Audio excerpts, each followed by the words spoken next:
യുവനടിയെ ബലാത്സംഗം ചെയ്ത കേസിൽ നടൻ സിദ്ദിഖ് കുറ്റക്കാരനെന്ന് പോലീസ്. സിനിമയിൽ അവസരം വാഗ്ദാനം ചെയ്ത് യുവതിയെ ഹോട്ടലിലേക്ക് വിളിച്ചു വരുത്തിയത് ദുരുദ്ദേശത്തോടെയെന്ന് വ്യക്തമാക്കി കുറ്റപത്രം തയ്യാറാക്കി. ഹേമ കമ്മിറ്റി റിപ്പോർട്ട് പുറത്തുവരുന്നതിന് മുമ്പ് തന്നെ നടി പീഡനം വെളിപ്പെടുത്തിയതിന് തെളിവുണ്ടെന്നും കുറ്റപത്രത്തിൽ പ്രത്യേക അന്വേഷണ സംഘം വ്യക്തമാക്കി. യുവനടിയെ സിദ്ദിഖ് വിളിച്ചു വരുത്തിയത് ദുരുദ്ദേശത്തോടെയെന്ന് പോലീസ് കുറ്റപത്രത്തിൽ. അമ്മ ജനറൽ സെക്രട്ടറി സ്ഥാനത്ത് നിന്നുള്ള സിദ്ദിഖിന്റെ പടിയിറക്കത്തിനെ വഴിവെച്ച പീഡന പരാതി ശരിയെന്ന് ഉറപ്പിക്കുകയാണ് പ്രത്യേക അന്വേഷണ സംഘം.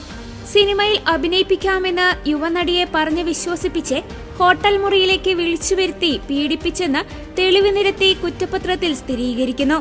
2016 ജനുവരി 28 തിരുവനന്തപുരത്ത് മാസ്കോട്ട് ഹോട്ടലിലെ മുറിയിലായിരുന്നു പീഡനം. സുഖമായിരിക്കട്ടെ എന്ന സിനിമയുടെ പ്രിവ്യൂവിനായി എത്തിയ നടിയെ സിദ്ദിഖ് ഹോട്ടലിലേക്ക് ക്ഷണിക്കുകയായിരുന്നു.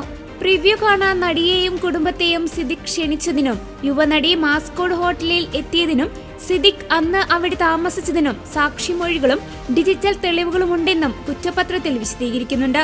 കുറ്റകൃത്യം നടന്ന് 8 വർഷത്തിനു ശേഷമാണ് പരാതി എന്നതായിരുന്നു സിദ്ദിഖ് ആരോപണം നിഷേധിക്കാൻ ഉപയോഗിച്ച പ്രധാന വാദം.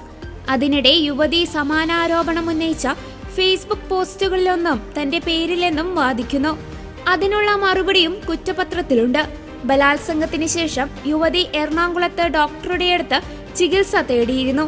ഈ ഡോക്ടറോട് അന്ന് തന്നെ പീഡന വിവരം വെളിപ്പെടുത്തിയെന്നും ഡോക്ടർ മൊഴി നൽകിയെന്നുമാണ് അന്വേഷണ സംഘം വിശദീകരിക്കുന്നത്.